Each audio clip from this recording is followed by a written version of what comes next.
Good afternoon, everyone. Today we are going to discuss about the advantages and disadvantages of social media. Second, we are going to discuss to you about the steps on how we could build our online and political self. So thank you, Seth, for your wonderful introduction. And now before we discuss to the questions, let's discuss first what is social media. So social media refers to online platforms where people can create, share, and interact with contents. So social media are technologies that help human beings to interact or to communicate with someone through online. Like for example, yung Facebook, Twitter, Messenger, YouTube, TikTok, that is kind of social media. Now, let's go to the questions. So the question is, what are the positive and negative effects of social media? Advantages of having social media is that networking opportunities with professionals. So professionals are hindi naman perfect yung mga professionals. Kaya professional needs another professional also to help them and to guide them, yung mga professional na may experience. That is what we call building a relationship with other professionals. Next is yung mga potential employers, especially yung mga taong walang trabaho. They need some potential employers.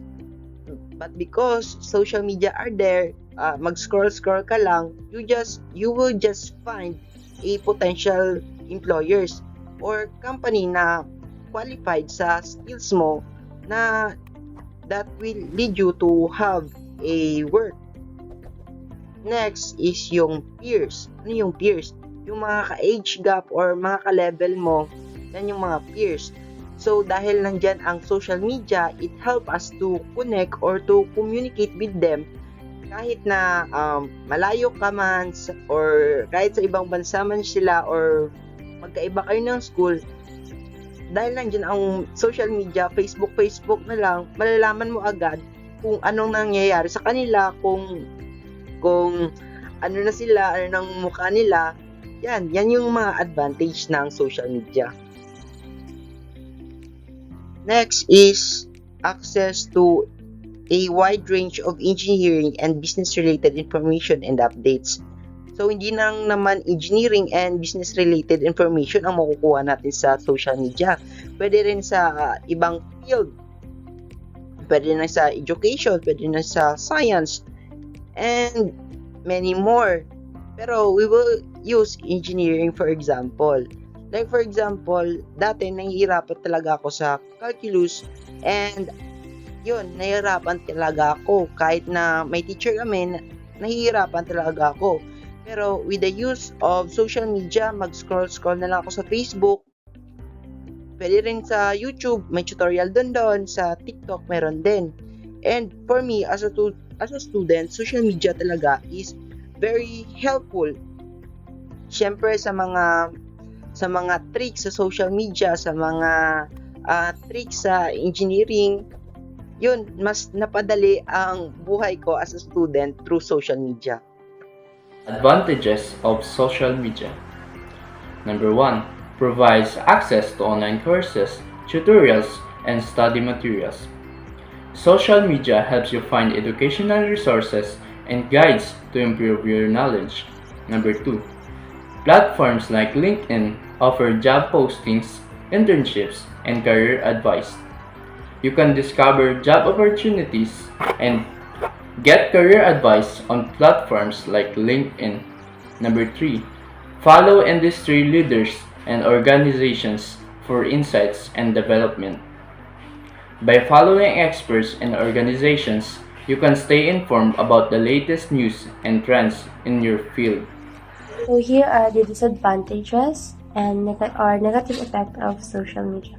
First is it is easy access, can lead to reduced focus and productivity.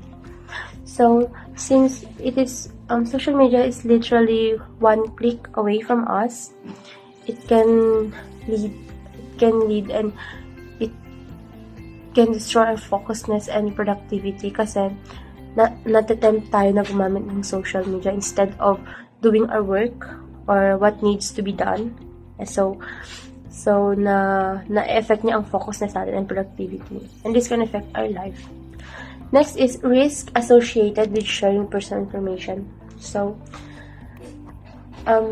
marami na ngayon ang ginagamit ang social media to share their feelings, thoughts, and sometimes their personal information. Since internet now, marami na ngayon ang gumagamit ng internet to use this as their for example, marami na ngayon ang nag-a-apply through online. So this can so madali na rin siyang ma-open and madaling manakaw ang ating personal information, and this people can use this to as bad things to us. So it is good not to post or give our personal information. Next is excessive use can lead to time management issues and procrastination. So lahat naman ng sumusobra is bawal. So or nakakasama. So if we use too much social media, this can affect our time management, and this can be a procrastination. Mas inuuna natin ang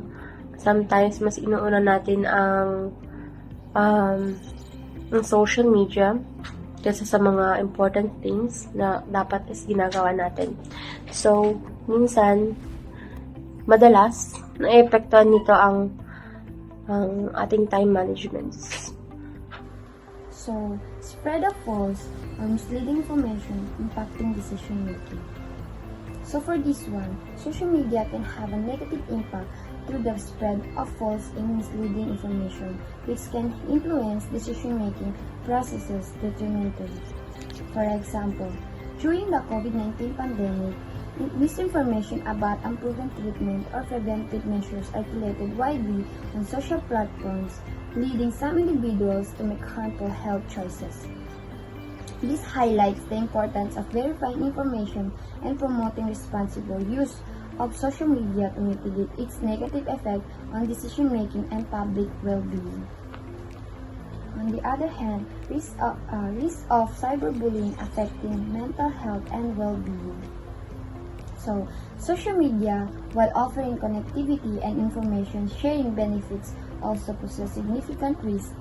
This includes the spread of false or misleading information which can impact decision-making negatively, and the facilitation of cyberbullying which can harm individuals' mental health and well-being. Both issues underscore the importance of promoting responsible use of social media and implementing measures to mitigate these negative effects for users' safety and overall societal well-being. Now, we are going to discuss to you about the 5 steps on how we could build our online and political self. First step is through thought leadership content.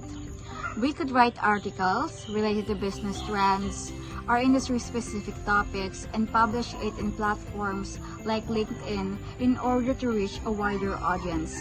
Second step is through networking and relationship building.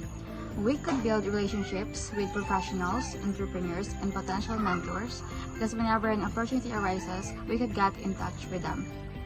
Third is internships and practical experiences. We could seek internships or part-time jobs in companies aligned with our interests. And in order to gain hands-on experiences in areas such as marketing, finance, or operations. Fourth is professional branding or personal branding and LinkedIn. We could optimize our LinkedIn profile to highlight our academic achievements, skills, and career goals. And also share relevant articles and insights to position ourselves as a knowledgeable professional. fifth step is through entrepreneurial initiatives. We could start a small business or entrepreneurial projects related to our business interests and participate in startup competitions, pitch events, or incubator programs to gain exposure and to validate our business idea further more.